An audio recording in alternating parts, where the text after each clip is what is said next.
big night for Brighton High School. The rivals Prairie View and Brighton finally meet up in the last game of the season in football. Our stands are covered in red and black and not an open seat to be found. The crowd was going crazy and both teams were battling for victory. It was a close game, but Brighton ended up winning 30-36 in the last 30 seconds. This game was a huge deal for both Prairie View and Brighton, but what happened after the game is what really set the night off. A few of us girls got invited to a party that none of our parents knew we were attending. We ended up taking 4 other guys with us and thinking it would be okay. Meanwhile, as we got to the party, everyone was enjoying themselves and having a good time.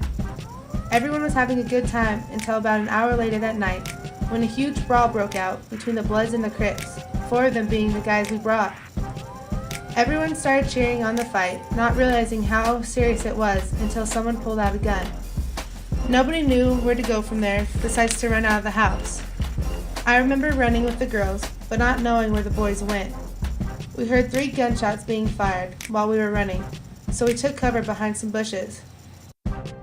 We waited for about 5 minutes for the boys we took to come out of the house, but only 3 of them did. They had blood all over them, and they were screaming that John got shot and they needed help. We got John to the hospital as fast as we could and waited for the news on if he was going to make it or not.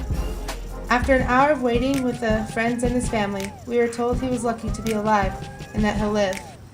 We got lucky, only one of us was hurt. Next time, we might not be so lucky. Watching my best friend suffer through so much pain and almost losing his life was enough for me. Some things that people don't realize are that little things such as a party can have a huge effect on the rest of your life. Life is too short to only learn from your own mistakes, so learn from others as well. You have parents for a reason, so use them. You only have one life.